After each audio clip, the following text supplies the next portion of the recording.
தொழிலாளியை பொறுத்தவரையில் எனக்கு என்ன, என்னுடைய கோரிக்கை, என்னுடைய நியாயங்கள், என்னுடைய தேவைகள், அதை பூர்த்தி பண்ணுறதுக்கான போராட்டம் அப்படிங்கிறத தான் அவன் ஒத்துக்குவான். அவனும் முட்டாள் கிடையாது. ஆனால் 20 வயசு தாண்டினவன் தானே.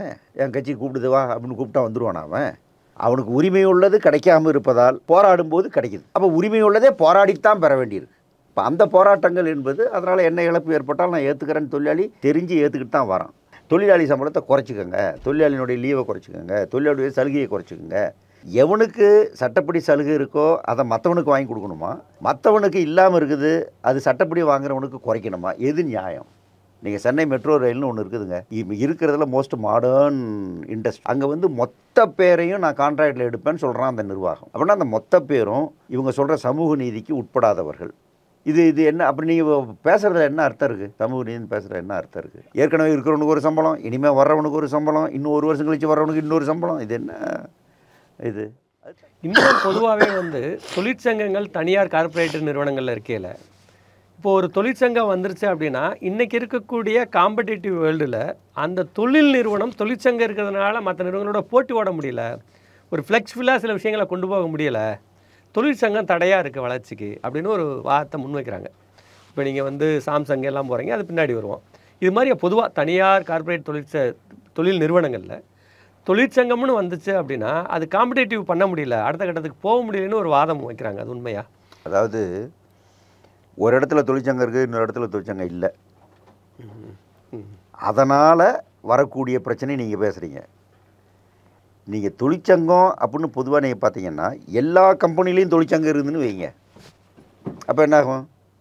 எல்லா தொழிற்சங்கத்திலையும் சம்பளம் கேட்பான், எல்லா தொழிற்சங்கத்திலையும் சட்டத்தாமல் கொடுத்துன்னு கேட்பான், எல்லா சங்கத்திலையும் மினிமம் வேஜஸ் கொடுன்னு கேட்பான், எல்லா சங்கத்திலையும் சட்டத்தில் இருக்கிற லீவை கொடுறான்னு கேட்பான்.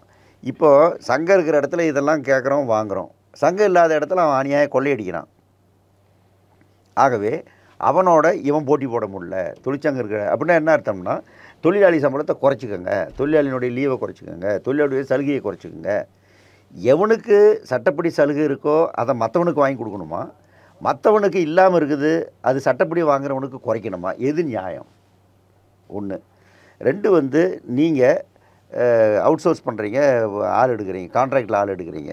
அங்கே பேக்வேர்டு பார்ப்பானா, மினிமம் மோஸ்ட் பேக்வேர்டு பார்ப்பானா, எஸ்சி எஸ்டி பார்ப்பானா? ஒன்றும் பார்க்க மாட்டான். நீங்கள் சென்னை மெட்ரோ ரயில்னு ஒன்று இருக்குதுங்க, இருக்கிறதுல மோஸ்ட் மாடர்ன் இண்டஸ்ட்ரி.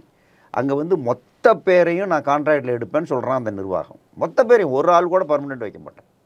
அப்படின்னா அந்த மொத்த பேரும் இவங்க சொல்கிற சமூக நீதிக்கு உட்படாதவர்கள். இது என்ன அப்படி நீங்கள் பேசுகிறதுல என்ன அர்த்தம் இருக்குது? சமூக நீதினு பேசுகிற என்ன அர்த்தம் இருக்குது? அதுதான் நாங்கள் கேட்குறோம். நீங்கள் முறைப்படி ஆள் எடுங்க, அவனுக்கு கொடுக்க வேண்டிய சம்பளத்தை கொடுங்க. ஏற்கனவே வேலையை அங்கே பார்க்குறவனுக்கு என்ன சம்பளமோ அந்த சம்பளத்தை உறுதி பண்ணுங்கள். ஏற்கனவே இருக்கிறவனுக்கு ஒரு சம்பளம், இனிமேல் வர்றவனுக்கு ஒரு சம்பளம், இன்னும் 1 வருஷம் கழிச்சு வர்றவனுக்கு இன்னொரு சம்பளம். இது என்ன இது? அது தப்பு அப்படிங்கிறது தான் நாங்கள் சொல்கிறது. இது ரொம்ப ரொம்ப நியாயம். இதெல்லாம் அவங்களால மறுக்கவே முடியாது. நான் சட்டமன்றத்தில் இருக்க போதும் நிறைய இந்த கேள்விகளை கேட்டதுக்கெல்லாம் பதில் கிடையாது. அதுக்கப்புறம் தனியாக ஏன்னா இந்த மாதிரிலாம் கேட்டுட்டுருன்னு கேட்பாங்களே தவிர. அது மாதிரி இன்னொன்று என்ன சொல்கிறாங்கன்னா, தரப்படுத்தப்பட்ட ஊதியம், இந்த பதவி உயர்வுங்கிறத தொழிற்சங்கம் வந்துச்சுன்னா இண்டஸ்ட்ரிக்குள்ளே வலியுறுத்துகிறாங்க. அப்படி அவங்க பண்ணையில் தொழில் வளர்ச்சிங்கிறது போகலை, அது முடங்குது அப்படின்னு சொல்கிறாங்க. அதில் ஏதாவது உண்மை இருக்கா? அதாவது நீங்கள் இந்த பதவி உயர்வு, வருஷத்துக்கு ஒரு முறை ஊதியத்தை உயர்த்தணும் அப்படிங்கிற அந்த இது எந்த அதிகாரிக்கு இல்லை, எந்த சூப்பர்வைசருக்கு இல்லை. இவங்க சொல்லக்கூடிய மேனேஜீரியல் நிர்வாக அதிகாரிகள்னு சொல்கிற யாருக்கு இல்லை. 10 மடங்கு 15 மடங்கு இவங்களோட அதிகம் இருக்குது அவங்களுக்கு. இன்றைக்கி அப்படிப்பட்ட கேடர்ஸுக்கும் தொழிலாளிகளுக்கும் இடையில் பெரிய வருமான ஏற்றத்தாழ்வு இருக்குது. அந்த ஏற்றத்தாழ்வு காரணமே இதுதான். அவங்களுக்கு இருக்கிற அந்த சலுகை இவங்களுக்கு கிடையாதுங்கிறது தான். பதவி உயர்வில் கிடையாது, ஊதிய உயர்வில் கிடையாது, எதுலேயும் கிடையாது. அதனால தான் அது பெருகிட்டே போகுது. வருமான ஏற்றத்தாழ்வு என்பது உலக அளவிலேயே பெரிய அளவுக்கு பெருகிட்டே போகுது. அது ஒரு பெரிய பாம் மாதிரி என்னைக்கு வெடிக்கும்னு சொல்ல முடியாதுங்கிற அளவுக்கு தொழிலாளர் ஸ்தாபனமே எச்சரிக்குது. இப்போ அந்த அளவுக்கு இருக்கக்கூடியது. அப்போ இவனை மட்டும் பார்த்து நீ இவனுக்கு பதவி உயர்வு கொடுத்தா கெட்டு போயிடும், இவனுக்கு இதை கொடுத்தா கெட்டு போயிடும், அதை கொடுத்தா. உண்மை என்னென்னா நீ செய்கிற வேலைக்கு ஒரு 5 வருஷம் கழித்து உனக்கு ஏற்கனவே செஞ்சுக்கிட்டு இருந்த வேலையை விட லகுவான வேலை, அதை விட சற்று சுலபமான வேலை, அதை விட சற்று உடல் உழைப்பு குறைவாக தேவைப்படுகிற வேலை உனக்கு வந்து கிடைக்கும், நீ வந்து இன்னொரு உயர்ந்த நிலைக்கு நீங்கள் போகலாம் அப்படிங்கிறத உறுதி பண்ணால் தான் அவனுக்கு வேலையிலேயே ஆர்வம் இருக்கும். அப்போ தான் அவனுக்கு வந்து வேலையில் ஒரு அதானே இன்சென்டிவு, அதுதான் அவனை தூண்டுறது. நீ அதெல்லாம் செய்ய மாட்டேன், நீ வந்தால் க்ளீனராக வந்தியா க்ளீனராகவே போடா, கான்ட்ராக்ட் தொழிலாளியாக வந்தால் கான்ட்ராக்ட் தொழிலாளியோ ரிட்டையர் ஆகி போயிரு அப்படின்னு நீ சொன்னேன்னா அவனுக்கு வேலையில் என்ன பற்று இருக்கும், அவனுக்கு வேலையில் என்ன இது இருக்கும், ஒரு மொனாட்டனஸ். இது ஒரு மொனாட்டனஸ்னு ஒரு வார்த்தை இருக்குது, அதாவது செஞ்சதையே செஞ்சுக்கிட்டு இருக்கிறது. நீங்கள் மாடர்ன் டைம்ஸு அவர் சொல்கிறத பற்றி தீக்கிட்டே இருப்பான் இல்லையா, அப்போ அதெல்லாம் வந்து அலுப்பு, சலிப்பு, ஒரு விதமான அயர்வு, சோர்வு, இதை தான் தொழிலாளிக்கு உண்டாகும். அது அதிக உற்பத்தியும் கொடுக்காது, தரமான உற்பத்தியும் கொடுக்காது. அதுதான் பிரச்சனை. இன்னொரு விமர்சனம், தொடர்ச்சியாக வைக்கக்கூடிய ஒரு விமர்சனம் என்னவா வைக்கிறாங்கன்னா, பொதுவாக வேலை நிறுத்தங்கள் தொழிலாளருக்கு உதவி செய்கிறத விட அவங்களுக்கு தான் அதிகமான பாதிப்பு ஏற்படுத்துது. தொழிற்சங்கங்கள்லாம் தொழிலாளர்களை மிஸ்லீடு பண்ணுறாங்க, தொழில் நிறுவனத்துக்கும் தொழிலாளர்களுக்கும் இடையே ஒரு பகைமையை உருவாக்குறதே உங்களோட வேலையாக இருக்குது அப்படின்னு சாம்சங் போராட்டத்தை ஒட்டி கூட சில பேர் வந்து சமூக வலைத்தளங்களில் பல கட்சி நிர்வாகிகளும் அதை போட்டாங்க, ஒரு டீமே அப்படி பண்ணாங்க. இதுக்கு உங்களோட பதில் என்னவாக இருக்கும்? அதாவது தொழிற்சங்கம் அமைக்கிறதே வந்து என்னுடைய ஊதிய உயர்வுக்காக, என்னுடைய நியாயமான ஊதியத்துக்காகங்கிறது தான் பிரதான காரணம். ஆனால் தொழிற்சங்கம் அமைக்கும்போது தொழிற்சங்கத்தை அமைக்காதே அப்படின்னு, அமைக்க விடமாட்டேன் அப்படின்னு, தொழிற்சங்கத்தை ஒழிச்சிருவேன்னு நிர்வாகம் முதல்ல தாக்குதல் தொடுக்கும்போது தொழிற்சங்கத்தை காப்பாற்றுறதுக்கே நீங்கள் வந்து போராட்டம் நடத்த வேண்டியிருக்கு. எந்த ஊதியத்துக்காக நான் சங்கம் வச்சனோ அந்த சங்கத்தை காப்பாற்ற நான் ஊதியத்தை இழக்க வேண்டியிருக்கு. இது வந்து இந்த முதலாளித்துவ சமூகத்தில் இதை நீங்கள் ஏற்றுக்காமல், இதை நீங்கள் பண்ணாமல் வேறு வழியே கிடையாது. அதாவது தொழிற்சங்கம் அமைக்கிறதுங்கிறது வந்து தொழிலாளிகளுடைய உரிமைகளை பெறுவதற்கு. ஆனால் அதற்கான போராட்டங்களை நடத்தும்போது தொழிலாளிகள் தன்னுடைய ஊதியத்தை இழக்கிறான். அந்த மாதிரி பல வாய்ப்பு வசதிகளெல்லாம் வந்து இழக்க வேண்டியிருக்கு. 5 நாளோ 10 நாளோ 50 நாளோ பல போராட்டங்கள் 7 மாதம் 8 மாதம் நடந்த போராட்டங்கள்லாம் இருக்குது. அவன் இழந்து தான் அதை பெற வேண்டியிருக்கு.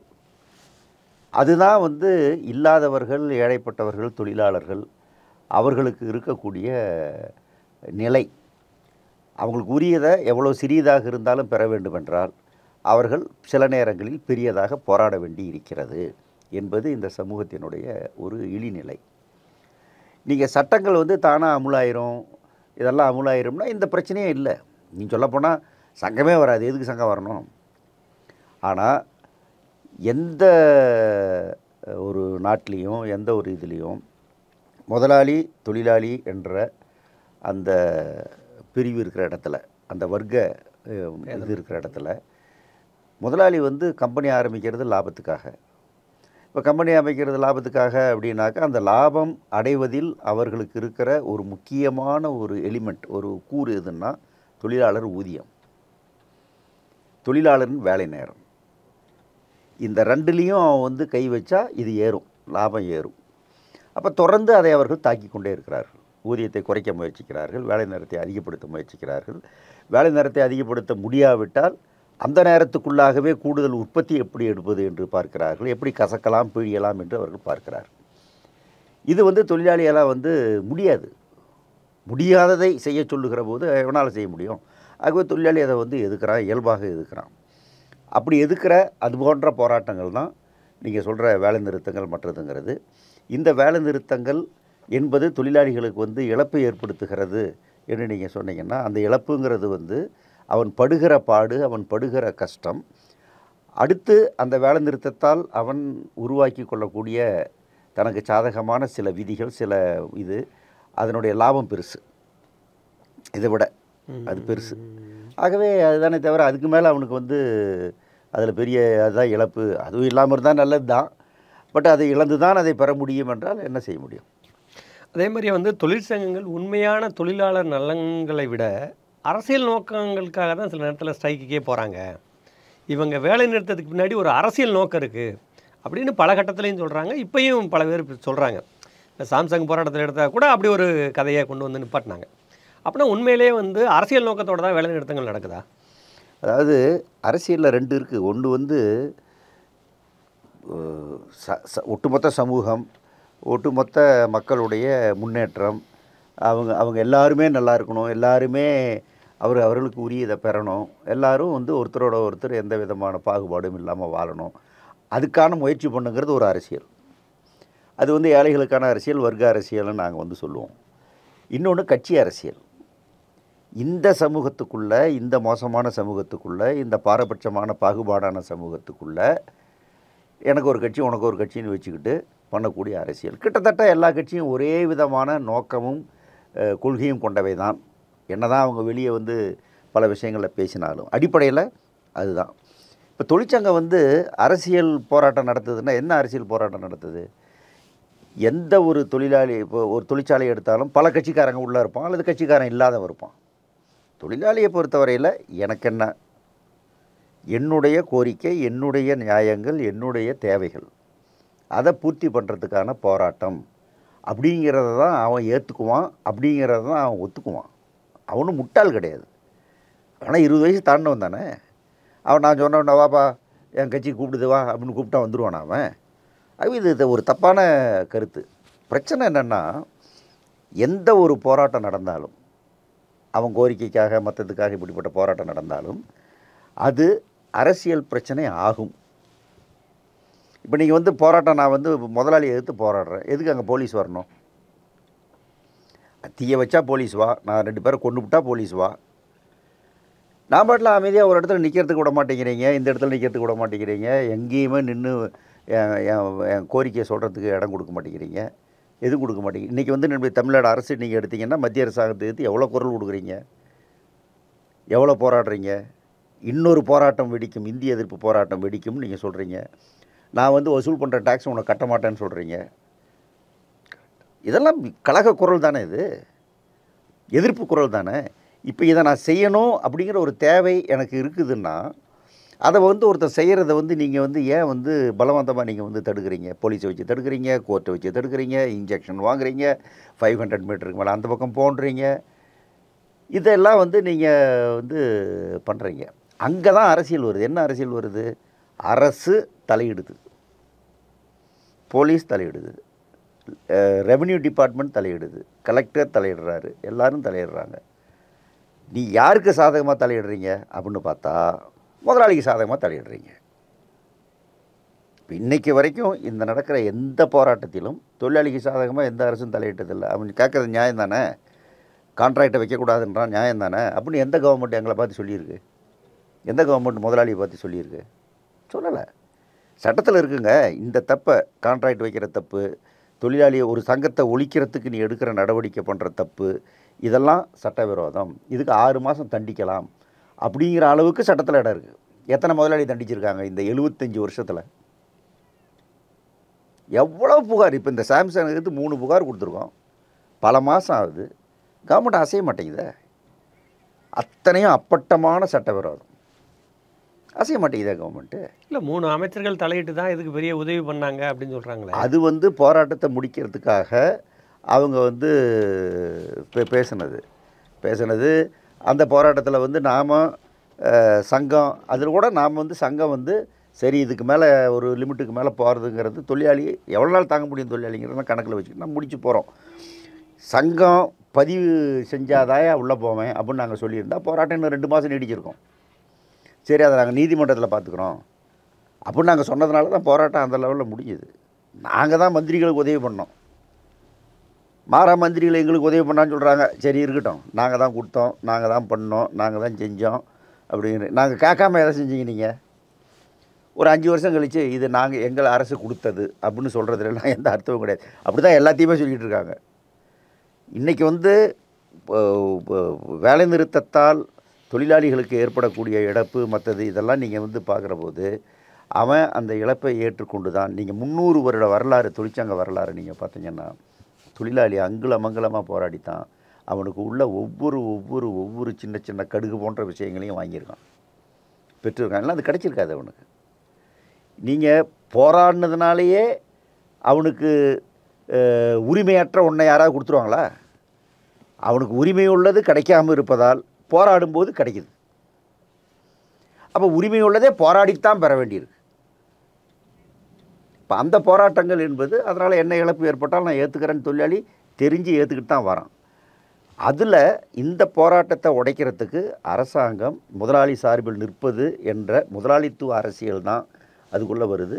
ஒவ்வொரு தொழிலாளியும் ஒவ்வொரு போராட்டத்திலையும் அரசை புரிந்து கொள்ளுகிறான், அரசினுடைய துறைகளை புரிந்து கொள்ளுகிறான். நீதி, சட்டம், போலீஸ், மாவட்ட நிர்வாகம் எல்லாத்தையும் புரிஞ்சுக்கிறான். ஓ, இது எதுவுமே நமக்கு சாதகமானது இல்லைன்னு புரிஞ்சுக்கிறான். அதைத்தான் இவங்க நாங்கள் அரசியல் பண்ணுறோம்னு இவங்க பேசிகிட்டு இருக்காங்க. எதை? இவங்க தோல் உரியுதில்ல, இவங்க அடையாளம் தெரியுதில்ல. எதை விடவும் ஒரு தொழிற்சங்க போராட்டம் அல்லது மக்களுடைய ஏதோ ஒரு போராட்டம் அரசாங்கத்தினுடைய அங்க லட்சணங்களை புரிந்து கொள்வதற்கு அதிகம் பயன்படும். எங்கள் போராட்டத்தில் அதுதான் நடக்குது. எங்களுது தொழிலாளி வர்க்க அரசியல், அவங்களது முதலாளி வர்க்க அரசியல். நாங்கள் சொன்னதுனால தொழிலாளி எல்லாம் சொன்ன இடத்துக்கெல்லாம் வந்துட மாட்டான். அது எப்படி வந்துடுவான்? அவனுடைய தேவையும் எங்களுடைய வழிகாட்டிலும் இணையும் போது தான் அது வெற்றிகரமான போராட்டமாக மாறும். எங்கள் உத்தரவு ஒரு போராட்டமாக மாறாது. அப்படிங்கிறத அவங்க புரிஞ்சுக்கணும். தொழிற்சங்கம் வைக்கிறதுனால தொழில் வளர்ச்சி பாதிக்கப்படும். பன்னாட்டு நிறுவனங்களில் தொழிற்சங்கம் வச்சா தொழில் வளர்ச்சியே வராது, முதலீடே வராதுன்னு சொல்கிறாங்க. அப்போ இதுவரைக்கும் தமிழ்நாட்டில் இருக்கக்கூடிய பல்வேறு பன்னாட்டு தொழில் நிறுவனங்களில் தொழிற்சங்கமே கிடையாதா, இல்லை நம்ம வைக்க முடியலையா? அதாவது பன்னாட்டு நிறுவனங்கள் அப்படின்னு வர்றபோது தொழிற்சங்கத்தை அனுமதிக்க முடியாதுங்கிற நிபந்தனையோடு தான் அவங்க வராங்க போல தெரியுது. எழுத்துப்பூர்வமாக இல்லை. ஆனால் எல்லா அரசுகளும் மத்திய அரசாங்கம் உட்பட வாங்க தொழிற்சங்கத்தெல்லாம் வைக்காமல் பார்த்துக்குறோம், நாங்கள் அப்படியே தொழிற்சங்கம் வந்தாலும் நாங்கள் உங்கள் பக்கம் நிற்கிறோம் அப்படிங்கிற வாக்குறுதி கொடுத்துருக்காங்க நான் நினைக்கிறேன். அவங்க வர்றது தொழிற்சங்கம் வருமா வராதான்லாம் பார்த்துலாம் வரல. இந்தியாவுக்கு வந்தால் லாபம், இந்தியாவுக்கு வந்தால் இது ஒரு பெரிய மார்க்கெட்டு, இது ஒரு பெரிய சந்தை, இதெல்லாம் கணக்கு பண்ணி தான் அவங்க வர்றாங்களே தவிர இது சின்ன விஷயம். ஒன்று. ரெண்டு, பன்னாட்டு நிறுவனங்களில் எல்லா பன்னாட்டு நிறுவனங்கள்லேயும் சங்கம் வராமல் இருக்காது. இன்றைக்கி இல்லைன்னா நாளைக்கு வரும். அப்படி எல்லா இடத்துலையும் வந்து போச்சுன்னு வைங்க சங்கம். அப்புறம் எங்கே அங்கே சங்கம் இல்லை, ஆகவே நான் அங்கே போனேன், இங்கே சங்கம் இல்லை, ஆகவே நான் இங்கே போனேன்னு சொல்கிற பிரச்சனை வரும். இப்போ ஒரு இடத்துலேருந்து ஒரு இடத்துல இல்லாத இருக்கிறதுனால இந்த ஒப்பீடு வருகிறது. இப்போ இன்றைக்கி சென்னையில் வலுவாக இருக்குது பன்னாட்டு நிறுவனங்களில். இப்போ ஹூண்டாயில் பிரச்சனை இருக்குது, மற்றது இருக்குது.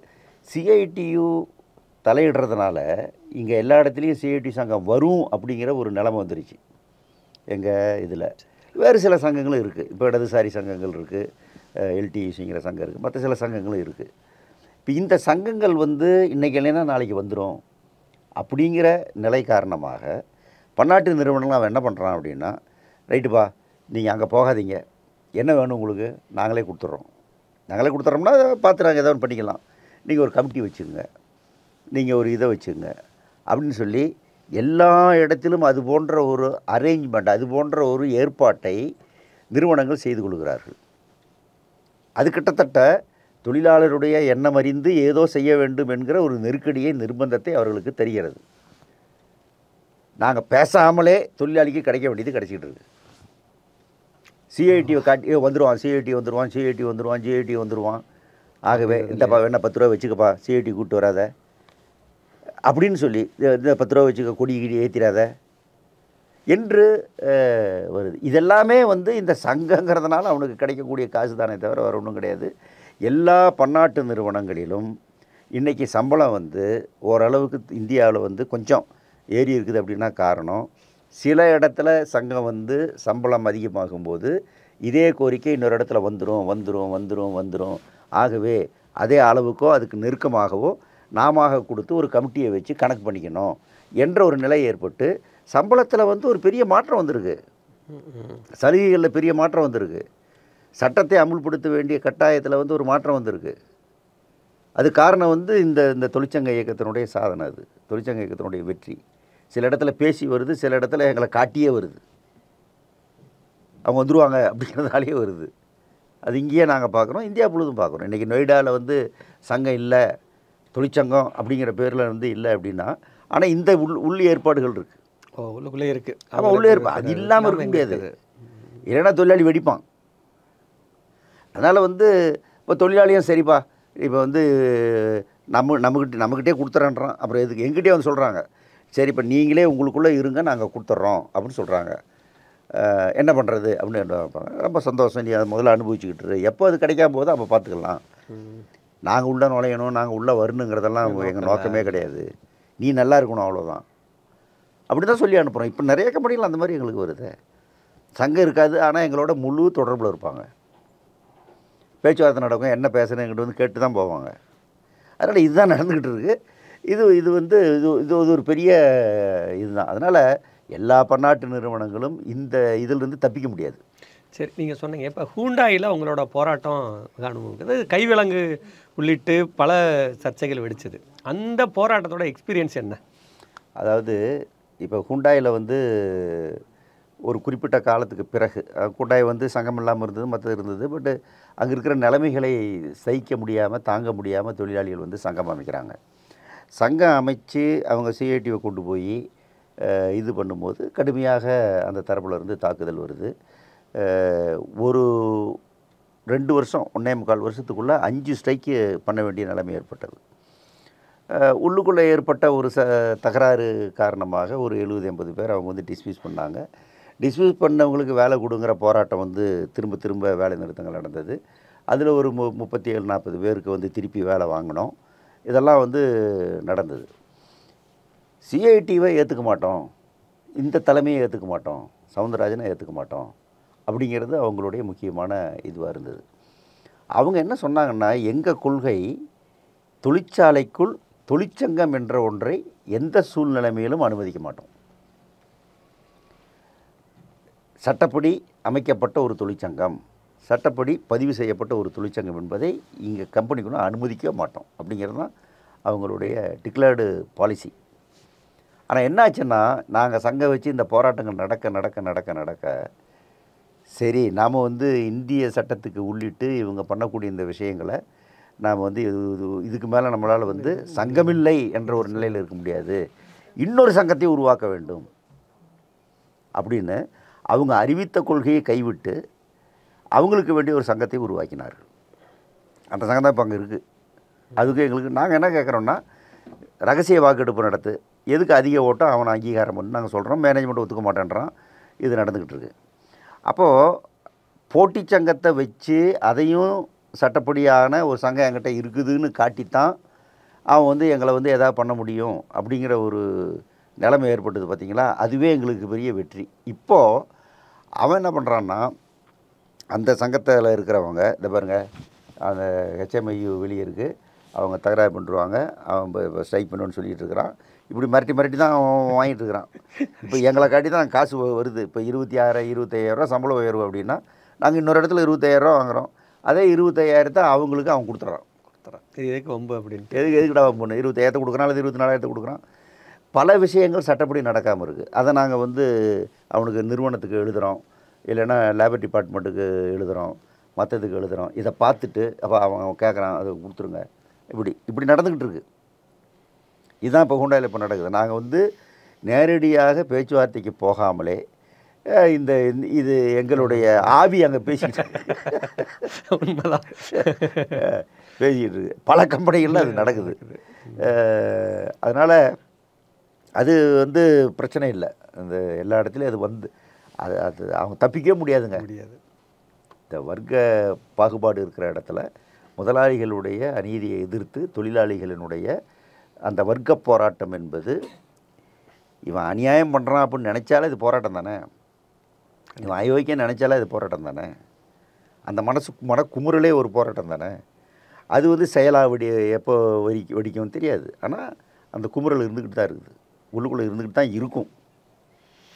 சரி, நீங்கள் சொல்கிறீங்க இப்போ ஒரு தொழில் நிறுவனம்னா அங்கே ஒரு கும்பலாக தொழிலாளர்கள் வேலை செய்வாங்க.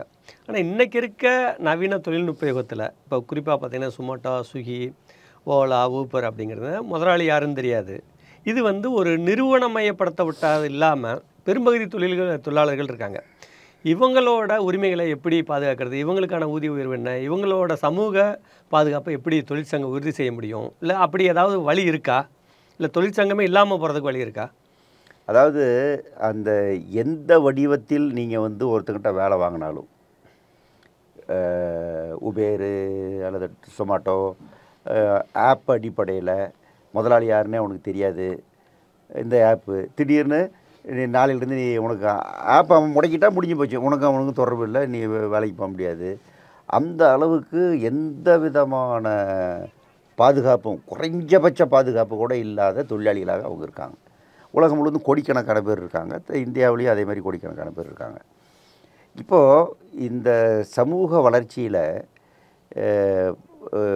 இதெல்லாம் வந்து நம்முடைய பழக்க வழக்கத்தில், கலாச்சாரத்தில், எல்லாத்துலேயுமே ஒரு காலத்தில் நீங்கள் பார்த்தீங்கன்னா, அவன் என்னங்க ஹோட்டலில் போய் டீ வாங்கிட்டு வந்து கொடுக்குறான், கடையில் போய் காப்பி வாங்கிட்டு வந்து நம்ம கொடுக்குறான். நீங்கள் ஒரு வீட்டுக்கு போகிறீங்கன்னு வச்சுங்க, விருந்தாளியாக போகிறீங்கன்னு வச்சுங்க, நீங்கள் கடையில் காப்பி வாங்கி கொடுத்தீங்கன்னா அதே கேவலம். கடையில் இருந்து சாப்பாடு வாங்கி கொடுத்தா அது கேவலம். அது ஒரு காலத்தில் நான் எனக்கு சின்ன பையனாக இருந்த காலத்தில் கேவலமான விஷயம். இன்றைக்கி என்ன ஆகி போச்சு, தலைகளாகி போச்சு. நீங்கள் வந்து இந்த சமைக்கிறதுங்கிற ஒரு வேலையை எல்லோரும் எதுக்கும் எல்லா வீட்லேயும் செய்யணும், எங்கேயா ஒரு இடத்துல செய்யட்டும், அவங்க கொண்டாந்து கொடுத்துட்டோம் அப்படிங்கிற அளவுக்கு நிலைமைகள் வந்து ஒரு செக்ஷனில். இது எல்லாருமே இதை நீங்கள் சொல்லலாம். எத்தனை பேர் இதை அனுபவிக்கிறாங்க? சென்னை நகரத்தில் நீங்கள் பார்த்தீங்கன்னாக்க ஒரு லிமிட்டடான ஒரு பேர், சமூகத்தில் வந்து ஒரு 20% பேர் இருப்பாங்கன்னு நினைக்கிறேன் இந்த மாதிரியான சேவைகளை பயன்படுத்தக்கூடியவங்க. மீதி 80% இப்பவும் அதெல்லாம் கிடையாது. இந்த 20% என்பதே இவ்வளோ பெரிய விஷயமா இந்தியாவை பொறுத்த வரைக்கும் இருக்குது. ஏன்னா அது 20 கோடி ஆச்சே, 20%ங்கிறது 25 கோடி ஆச்சே. இப்போ அது இந்த ஜொமாட்டோ இந்த இவங்கள நாங்கள் என்ன சொல்கிறோன்னா, தொழிலாளி முதலாளிங்கிற உறவு இல்லாமல் எந்த உழைப்பும் கிடையாது. யாரோ ஒருத்தன் அதை சம்பாதிக்கிறான்ல, யாரோ ஒருத்தன் அனுபவிக்கிறான்ல, அது ஏதோ ஒரு அமைப்பு, ஒரு கார்ப்பரேட் அதை வந்து சம்பாதிக்கிறதில்ல. சட்டத்தில் என்ன இருக்குன்னா, இப்போ நீங்கள் வந்து ஒரு வேலை செய்கிறீங்க, இந்த வேலையின் பலனை யார் அனுபவிக்கிறானோ அவன் தான் முதலாளி. நீ முதலாளி என்கிட்ட வந்து சொல்லிக்கிட்டு இருக்க இதெல்லாம் அவசியம் இல்லை. பலனை யார் அனுபவிக்கிறாங்களோ முதலாளி. என் உழைப்பின் பலன் யாருக்கு போகுது, அந்த லாபம் யாருக்கு போகுது, அவன் எனக்கு முதலாளி அப்படின்னு நாங்கள் தொழிற்சங்கம் ஆர்கியூ பண்ணுது. அது சட்டத்தில் அது இருக்குது. இதை வந்து கவர்மெண்ட் ஒத்துக்க மாட்டேங்குது. முதலாளி தொழிலாளி உறவு அங்கே இல்லை. இப்போ இது இந்த நவீனம் வர வர வர வர வரக்கூடிய கேடுகள் இதெல்லாம். இது இந்த ஆப்புன்னு வந்தாச்சு, யார் மூஞ்சியும் பார்த்துக்க வேண்டியதில்லை. நான் பேசினா இப்போ வந்து நீ கொண்டாந்து வீட்டில் கொடுத்துட்டு போயிடுவேன், இப்போ ஃபோன்பேலேயே காசு அனுப்பிடுவேன், காசு பாட்டில் காசு போயிடும், எவன் மூஞ்சியும் அவனுக்கும் தெரிய வேண்டிய அவசியம் இல்லை. அப்படிங்கிற அந்த வாய்ப்பை எப்படி பயன்படுத்துகிறாங்கன்னு பாருங்கள். இன்னும் என்னென்ன நடக்க போகுதுன்னு தெரியல. இது நடக்குது. அப்போது நாங்கள் வந்து தொழிற்சங்க இப்போ என்ன கவர்மெண்ட்டை பார்த்து கேட்குறோம்னா, தமிழ்நாடு அரசாக கேட்குறோம், மத்திய அரசாங்கத்தை கேட்குறோம், பல இடங்களில் கேட்குறோம். இவங்க வந்து தொழிலாளி முதலாளி உறவு இருக்கிறது என்பதை அரசு ஒத்துக்கொண்டு அதற்கான சட்டத்தை இயற்ற வேண்டும். ஆப்புங்கிற பேரில் நீங்கள் வச்சுட்டு எப்போ வேணாலும் அவனை வீட்டுக்கு அனுப்புறதுங்கிற உரிமை அந்த ஆப்பை எவன் நிர்வகிக்கிறானோ அவனுக்கு இருக்கக்கூடாது.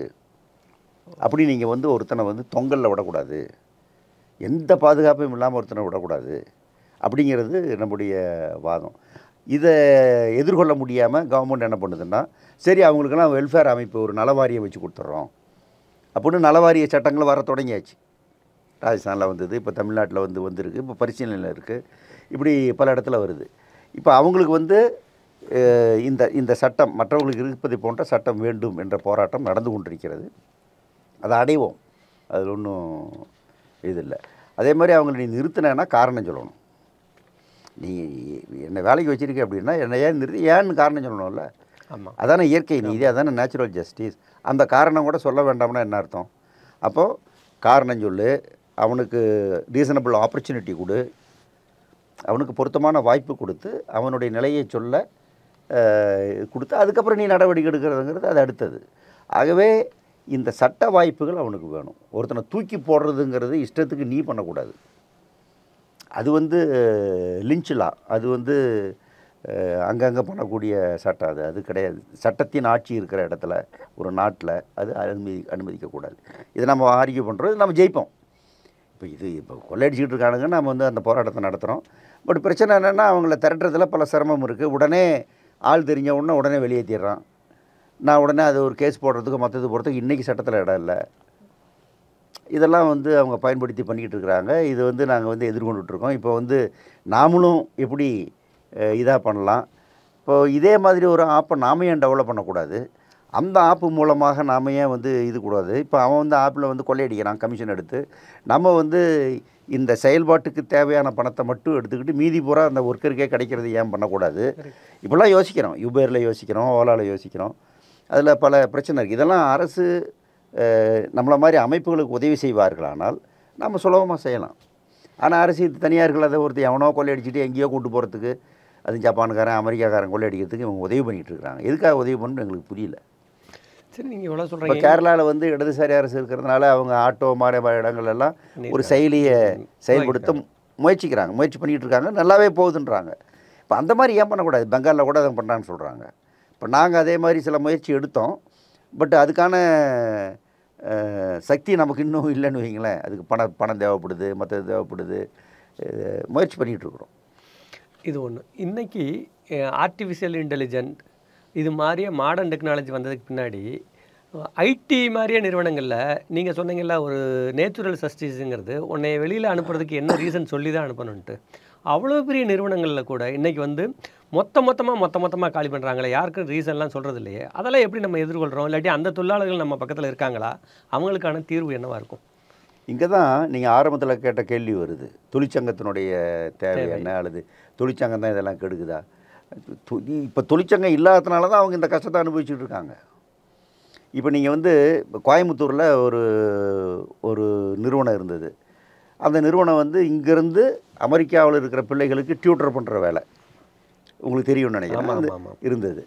அவங்க 3 பிரான்ச் இங்கே இருந்தது. அதில் வந்து திடீர்னு ஒரு நாள் மூடிட்டு நாளையிலேருந்து உங்களுக்கு வேலை இல்லைங்க போங்க அப்படின்னு சொல்லிவிட்டான். அவனுக்கு செஞ்ச வேலைக்கும் சம்பளம் கொடுக்கல, சட்டப்படி 1 மாதம் நோட்டீஸும் கொடுக்கல, ஒன்றும் கொடுக்கல. இவங்க தெருவில் நிற்கிறாங்க. திடீர்னு சும்மா நிற்கிறாங்க. பிறகு ஒரு சிலர் நம்மக்கிட்ட வரப்போய், சிஐடிக்கிட்ட வரப்போய், இவங்க கலெக்டரை போய் பார்த்து எப்படியா நீ வந்து இஷ்டத்துக்கு வெளியேற்ற அனுமதிப்பேன்னு பிரச்சனையாகி தகராறாகி எல்லாம் ஆன பிறகு அவங்களுக்கு 3 மாத சம்பளம், அவங்க சம்பளம், லீவு சம்பளம் இதையெல்லாம் வாங்கி கொடுத்து இப்போ நம்ம அனுப்பணும்னு வைங்களேன். முன்னாடியே அவங்களுக்கு சங்கம் இருந்ததுன்னா இந்த பிரச்சனை இல்லை. இந்த குறையும். நம்ம வந்து நீ பண்ணக்கூடாதுன்னு சொல்லுவோம். ஏன் மூடுறேங்கிறது காரணம் சொல்லுன்னு கேட்போம். மூடுறதுக்கான நியாயமான காரணம் இல்லைன்னா நீ மூடக்கூடாது. இப்போ சட்டத்தில் இடம் இருக்குங்க. நீங்கள் வந்து 100 பேருக்கு மேலே வேலை பார்த்தா ஒரு கம்பெனியை மூடுறதுக்கு முன்னாடி அரசாங்கத்திட்ட அனுமதி வாங்கணும். நீ எங்கே அனுமதி வாங்கின? அப்போ அது இஷ்டத்துக்கு பண்ணுறான்ல. அங்கே சங்கம் இருந்ததுன்னா நாங்கள் கேட்போம். இப்போ சங்கங்கிறது ரொம்ப ரொம்ப ரொம்ப அவசியமானது ஒரு தொழிலாளிக்கு. இப்போ ஐடியில் அது இல்லை. இப்போ ரொம்ப பலவீனமாக இருக்குது. இருக்கிற சில இடத்துலையும் பலவீனமாக இருக்குது. அது இல்லாதது அந்த தொழிலாளிகளுக்கு மிகப்பெரிய பலவீனம் என்பதை அவங்க உணரணும். வேகமாக சங்கத்தை அமைக்கணும். அமைச்சாலாம் ஒன்றும் கெட்டு போகுது. என்ன கெட்டு போகும்? சில பேர் சில கஷ்டத்தை சில காலம் ஏற்க வேண்டி வரலாம். ஆனால் சங்கத்தை நிலைநாட்ட முடியும். ஐடியில் சங்கம் வைக்கக்கூடிய உரிமை அவர்களுக்கு இருக்கிறது அப்படின்னு உயர்நீதிமன்றமும் சொல்லியாச்சு. ஆகவே அவங்க வைக்கணும். அப்படியே வைக்க மாட்டேங்கிறாங்க. பயப்படுறாங்க, அல்லது சரி இது போதும் அப்படின்னு நினைக்கிறாங்க, அல்லது இந்த வேலை போச்சுன்னா இன்னொரு இடத்துக்கு போயிடலான்னு நினைக்கிறாங்க. இப்படிலாம் இருக்குது. இப்போ எல்லா பக்கமுமே இது வர்றபோது என்ன பண்ணுவாங்க? இன்றைக்கி அதான் வந்துக்கிட்டு இருக்கு. இப்போ ட்ரம்ப் வந்து அங்கே நீ கம்பெனியை வந்து வெளிநாட்டில் இருக்கிற கம்பெனி இங்கே கொண்டு வாடான்னு சொல்லும்போது இங்கே இருக்கிறவனுக்கு பூரா வேலை போகுது. கோயம்புத்தூர் இது அது அப்படி தான். இப்போ இன்னும் எத்தனை வரப்போகுதுன்னு நமக்கு வந்து தெரியல. அப்போ திடீர்னு பிடுங்கி போட்ட செடி மாதிரி ஆயிரக்கணக்கான தொழிலாளிகள் வந்து ஆகி போயிட்டாங்கன்னா என்ன ஆகுறது? இப்போ அதுதான் வந்து நடக்குது. ஐடியில் தொழிற்சங்கம் வைக்கிறது கடுமையாக நம்ம முயற்சி பண்ணுறோம். நம்ம தோழர்கள் வந்து என்ன வந்தாலும் வரட்டும்னு இது பண்ணுறாங்க. நம்ம அது பார்ப்போம். நீங்கள் இதை கொஞ்சம் கொஞ்சமாக தான் நீங்கள் 300 ஆண்டு வரலாறு பார்த்தீங்கன்னாக்கா ஒவ்வொரு புது இதுலேயும் இப்படி தான் ஃபைட் பண்ணி தான் அது வரும். இப்போ ஐடியில் அந்த தேவை அதிகம் உணரப்படுகிறது. நமக்கு பாதுகாப்பு இல்லை, நமக்குன்னு ஒரு அமைப்பு வேணும், சங்கம் வேணும், நமக்குன்னு சில ஸ்பெஷல் இதெல்லாம் வேணும்னு அவங்க நினைக்கிறாங்க. அது வரத்தான் செய்யும். சரி, ரைட்டு. ஒரு வெற்றிகரமான தொழிற்சங்க பேச்சுவார்த்தைக்கு உதாரணமாக உங்கள் இதுலேருந்து ஏதாவது சொல்லுங்கள். இது ரொம்ப நல்லா நடந்தது, இவ்வளோ பெரிய போராட்டம் நல்லா முடிஞ்சு சந்தோஷமாக இருந்தாங்க, அப்படி ஒன்று சொல்லிடலாம். அதாவது நிறைய போராட்டங்கள் வந்து அந்த மாதிரி சொல்லலாம். அதாவது கடைசியில் லாபகரமாக முடிஞ்ச போராட்டம், மற்றதை முடிஞ்ச போராட்டம், மற்ற நம்ம சொல்லலாம். ஒன்றுமே கிடைக்காம முடிஞ்ச போராட்டமும் இருக்குது. அதனால் தொழிலாளிகள் வந்து எந்த வருத்தமும் இல்லாமல் அவன் இல்லைன்னு சொன்னால் அவனை உண்டு இல்லைன்னு ஆக்கியாச்சா, உடியா நம்ம கிடைக்கல, அதெல்லாம் பிரச்சனை அப்படின்னு சொல்லி தொழிலாளி வந்து நீதிக்காக குரல் கொடுத்த ஆமாம் ஆமாம் வெற்றி செழிப்போடு உள்ளே போனான். அதாவது நீங்கள் ஜெயலலிதா ஆட்சியில் டிரான்ஸ்போர்ட்டில் வந்து போனஸில் அவங்க பண்ண அநீதி எடுத்து ஒரு போராட்டம் நடந்தது. 17 நாட்கள் போராட்டம் நடந்தது. 22,000 பேர் ஜெயிலில் இருந்தாங்க. ஜெயில் ஆக்சுவல் ஜெயில் உள்ளே 22,000 பேரும் 22,000 பேர். கொஞ்சம் பேருக்கு ஜெயிலில் இடம் இல்லைன்னு சொல்லி போகிற பக்கமெல்லாம் அனுப்புகிறான். இவன் நம்மளால் பஸ்ஸிலேயே சுற்றிக்கிட்டு இருக்கான். போலீஸ்காரவனை பஸ்ஸில் வச்சே சுற்றிக்கிட்டு இருக்கான். இந்த ஜெயில் அந்த ஜெயில் தமிழ்நாடு போகிறான். அப்படி ஒரு போராட்டம் அது. அந்தம்மா கடைசி வரைக்கும் பேசலை, ஒன்றும் பண்ணலை. ஒரு கட்டத்தில் நம்ம வந்து போராட்டத்தை வந்து நம்ம முடிப்போம் அப்படின்னு எந்த இதுவும் இல்லைங்க. எந்த வாக்குறுதியும் இல்லை, எந்த வெற்றியும் இந்த சலுகையும் இல்லை. 22,000 பேர் வெளியே விடுவாங்களா மாட்டாங்களாங்கிறதும் தெரியாது. வாக்குறுதி கிடையாது. வெளியே விட்டாங்கன்னா வேலை உடனே கொடுப்பாங்களா அதுவும் கிடையாது. எந்த விதமான இதுவும் இல்லாமல் நாளையிலிருந்து நீங்கள் வெளியே இருக்கிறவங்க வேலைக்கு போங்க, மீதி என்னங்கிறத நம்ம பார்த்துக்குவோம் அப்படின்னு ஒரு முடிவை நாங்கள் எடுக்கிறோம். தொழிற்சங்கமே எடுக்குது. தொழிற்சங்கம் எடுக்குது. கூட்டா நாங்கள் தோமுசா எல்லாம் சேர்ந்து எடுக்கிறோம். அந்த முடிவு வந்து தொழிலாளி மத்தியில் எந்த விதமான சோர்வையும் கொடுக்கல. கொஞ்சம் பணம் வந்த போராட்டத்தை விட நாம் நின்னையா பார்த்துக்கலாம்யா நின்னோம் அப்படிங்கிறது பார்த்துக்கலாம்யா, இப்போ போவையா உள்ள மூச்சு எடுக்கிறதுக்கு உள்ளே போவையா, மூச்சு எடுத்துக்கிட்டு பார்த்துக்கலாம்யா, அப்படி தான் தொழிலாளி போனான். எனக்கே வந்து அது ஒரு பெரிய அதிசயமான ஆச்சரியமான விஷயம். இது எப்படி ஜெனரல் போர்டில் வந்து நம்ம சொல்லி தொழிலாளி இப்படி ஏற்றுக்க போகிறோம் அப்படின்னு நினச்சிக்கிட்டு தான் நான் போய் பேசுகிறேன். பேசுகிறபோது தொழிலாளி ஆரவாரத்தோட விடியா பார்த்துக்கலாம் தலைவா நீ போய் நான் சொல்கிறேன், இந்த மாதிரி அரசு நெஞ்சில் குத்தியது, துரோக சங்கங்கள் நம்முடைய முதுகில் குத்தியதுன்னு சொன்னோன்னு நீ ஏன் கவலைப்படுற, நீ ஏன் வந்து கண்ணீர் வடிக்கிற அப்படின்னு சொல்லி தொழிலாளி சொன்னால், தொழிலாளி வீட்டு பெண்கள் சொன்னாங்க. எல்லா கட்சியும் சேர்ந்தவங்க, ஒரு கட்சி 2 கட்சி சேர்ந்தவங்க, அவனு கம்யூனிஸ்ட்லாம் கிடையாது. எப்படி அந்த இது வருது அப்படிங்கிறது தான் அதில் இருக்கிற முக்கியமான ஒரு விஷயம். அது வந்து டிரான்ஸ்போர்ட்டில் நான் வந்து பார்த்தது. அதே மாதிரி பல கம்பெனிகள்லேயும் வந்து அந்த தொழிற்சங்கத்தில் எதுவும் கிடைக்காம உள்ளே போவான். பழிவாங்கலாகி கொஞ்சம் பேர் வெளியே நிற்பான், எதுவும் இல்லாமல் உள்ளே போவான். அந்த மாதிரி நேரங்கள்லேயும் தொழிலாளிக்கு இருக்கக்கூடிய உறுதி பார்த்துக்கலாங்க அப்படிங்கிற உறுதி அது வந்து முக்கியமானது. இப்போ நீங்கள் கடைசியாக நீங்கள் சாம்சங்கில் நீங்கள் பார்த்தீங்கன்னா தொழிற்சங்க உரிமை தான், அதில் பைசாவோ மற்றதோ ஒன்றுமே கிடையாது. தொழிற்சங்க உரிமை. அந்த தொழிற்சங்க உரிமைக்காக 38 நாள் அவன் வந்து பண்ணால் படாத பாடு, கொடுமைனா கொடுமை, எங்கேயும் நிற்க விடாமல் பண்ணுற கொடுமை இதெல்லாம் நடந்தது. அதில் வந்து கடைசியில் தொழிலாளிகள் வந்து நான் எங்கள் இதுக்கு பதில் கொடுக்கணும் நீ அப்படிங்கிறத ஒத்துக்க வச்சுட்டு தான் உள்ளே போனான். ஒரு சிறு சேதாரம் கூட, ஸ்க்ராட்சு கூட இல்லாமல் அத்தனை பேரும் அப்படியே உள்ளே போனான். அப்படி ஒரு அவ்வளோ பெரிய போராட்டத்தில், அவ்வளோ பெரிய விஷயத்தில் ஒரு ஸ்க்ராட்ச் இல்லாமல் உள்ளே போகிறதுங்கிறது வந்து பெரிய விஷயம். அதில் 2 விஷயம் என்னென்னா, ஒன்று யாருக்கும் பாதிப்பில்லை அப்படிங்கிறது ஒன்று. பாதிப்பில்லாததுக்கு காரணம் அந்த போராட்டத்தில் எந்த வாய்ப்பையும் எதிரிக்கு கொடுக்கல. அது ரொம்ப முக்கியம். ஒரு சின்ன வயலன்ஸோ மற்றதோ எந்த வாய்ப்பையும் கொடுக்கல. போலீஸ் அவ்வளவு ப்ரொவோக் பண்ண பிறகும் கொடுக்கல. அந்த தொழிலாளிகள் அவ்வளவு கட்டுப்பாடாக சங்கம் சொல்கிறத கேட்டு அவங்க வந்து நடந்துக்கிட்டாங்க. அது வந்து ஒரு முக்கியமான காரணம். ஒரு போராட்டத்தை நடத்தும்போது தொழிலாளியை காப்பாற்றணுங்கிறது ஒன்று, போராட்டத்தை காப்பாற்றணுங்கிறது ஒன்று. அது குறைஞ்சி வச்சுனா ஒன்றும் இல்லை. போராட்டத்தை காப்பாற்றணும். போராட்டத்தை காப்பாற்றணும்னா நீங்கள் அந்த போராட்டத்தை ஸ்டெப் பை ஸ்டெப்பாக ஒழுங்காக கொண்டு போகணும். எதிரிக்கு எந்த வாய்ப்பு நீங்கள் கொடுக்கக்கூடாது. நீங்கள் கோரிக்கையை வந்து அவன் மடைமாற்றுவதற்கு, திசை திருப்பதற்கு இடம் கொடுக்கக்கூடாது. இப்போ நீங்கள் வந்து சங்க உரிமை அப்படின்னு கோரிக்கை வச்சுருக்கீங்க, அது வந்து கைது செய்தவரை விடுதலை செய், வழக்கை வாபஸ் வாங்குன்னு ஆகக்கூடாது, ஆயிடக்கூடாது. அப்போ கோரிக்கை மாறி போயிடும். இப்போ எவ்வளோ முடியுமோ அவ்வளோவா. இதை மீறி அவன் பழி வாங்குறான்னா அது நம்ம சந்திப்போம், அது வேறு விஷயம். இதில் இப்போ நீங்கள் சாம்சங் போராட்டம் வந்து முதல் போராட்டங்கிறது வந்து அந்த அடிப்படையில் நீங்கள் பார்த்தீங்கன்னா ரொம்ப வெற்றிகரமான போராட்டம். அரசாங்கம் வந்து எவ்வளவோ முயற்சி பண்ணி இது போலீஸு நடவடிக்கை எடுத்து பார்த்தாங்க. உங்களை கூட ஸ்டேஷனில் கொண்டு போய் வச்சுட்டு விட மாட்டேன், ஸ்டேஷனில் வச்சு விட மாட்டேன்னு சொன்னாங்க. செல்லெல்லாம் பிடிங்கி வச்சாங்க. அது எல்லா விதமான எம்சியும் கொடுத்தாங்க. ஆனால் தொழிலாளிகள் வந்து உறுதியாக நின்னாங்க. கடைசியில் தொழிலாளிகள் வந்து உள்ளே போகிறதுக்கு முன்னாடி அவங்களுடைய ஜென்ரல் பாடியில் மற்றதில் எல்லாத்தையும் சொல்லி பண்ணுறோம். 3 அமைச்சர்கள், பிறகு 4 அமைச்சர்கள் வந்தபோதும் நாங்கள் தொழிற்சங்க உரிமை என்கிற விஷயத்தில் சமரசத்துக்கு இடமில்லைங்க. பதிவுங்கிற விஷயத்தில் சமரசத்துக்கு இடமில்லைங்க. நீ என்ன வேணாலும் நீங்கள் பண்ணிக்கலாம், எத்தனை நாள் வேணாலும் பார்த்துக்கலாம் அப்படின்னு நாங்கள் வந்து ஒரு உறுதியான நிலை எடுத்தோம். 4 அமைச்சர்கள் அமர்ந்து, சுற்றி IAS ஆஃபீஸர்கள் அமர்ந்து இல்லை இது நீங்கள் ஒத்துக்கணும்னு சொன்ன போதும் எங்களால் முடியாது என்று நாங்கள் மறுத்தது அப்படிங்கிறதெல்லாம் வந்து ஒரு ஒரு ஒரு அப்படி ஒரு கட்டாயம் எங்களுக்கு இருந்தது. பட் அந்த கட்டாயத்தை வந்து நாங்கள் வந்து எதிர்கொண்டதும், அந்த கட்டாயத்திலேருந்து நாங்கள் வெளியே வந்து ப்ரெஸ்ஸை பார்த்து போராட்டம் தொடரும் அப்படின்னு சொல்லிட்டு நாங்கள் போனதும் அப்படிங்கிறதெல்லாம் வந்து உண்மையிலேயே இப்போ சமீபத்தில் நடந்தனால சொல்கிறேன். இந்த மாதிரி நிறைய நடந்திருக்கு.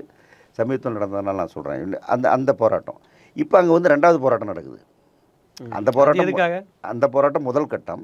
இப்போ 2வது போராட்டம், நீங்கள் வந்து சங்கத்தை வந்து எஸ்டாப்ளிஷ் பண்ணிவிட்டு பதிவு வாங்கிட்டா முடிஞ்சு போச்சா, சரி உங்களை வந்து நான் வந்து உழைக்க போகிறேன் அப்படின்னு சொல்லிட்டு ஒரு கமிட்டியை வச்சு அந்த கமிட்டிக்கு எல்லோரும் கையெழுத்து போடுங்கன்னு மிரட்டுறது, பழி வாங்கிறது, பண ஆசை காட்டுறது, இதை வந்து உள்ளே பண்ணிக்கிட்டே இருக்கான். இதை நிறுத்து அப்படிங்கிறது தான் இந்த போராட்டம். இப்போ அதில் 23 பேரை பழி வாங்கியிருக்கான். இப்போ நாளைக்கு பேச்சுவார்த்தை, இன்றைக்கி பேச்சுவார்த்தை இருக்குது 3:30 மணிக்கு. மறுபடியும் நான் திங்கக்கிழமை செவ்வாய்க்கிழமை இருக்கலாம். அது வந்து நாம் வந்து பார்க்கணும். அப்படியே 23 பேர் வெளியே இருக்கிறாங்க, அல்லது இன்னும் 2000 பேர், இது 200 பேர் வெளியே இருந்தால் கூட அந்த போராட்டங்கிறது வந்து அந்த நோக்கத்தை நோக்கி முன்னேறும், வெற்றி பெறும். அது நீங்கள் வந்து ஃபாக்ஸ்கான், நோக்கியா அப்படிங்கிற 2ம் பெரிய எலக்ட்ரானிக் கம்பெனிஸு, கிட்டத்தட்ட 20,000 பேர் 2லையும் சேர்த்தா. அந்த கம்பெனிகளில் வந்து நாம் வந்து விவகாரம் பண்ணும்போது தான் கடுமையான தாக்குதல் நமக்கு எதிராக வந்தது. நம்மளை எங்கேயுமே இதுங்களில் நாங்கள் வந்து அந்த கம்பெனியினுடைய வெளியே அந்த புல்வெளியிலேயே தொழிலாளிகள் வந்து இரவும் பகலும் படுத்து கிடந்தாங்க. நாங்களே போய் 5 நாள் படுத்திருந்தோம்.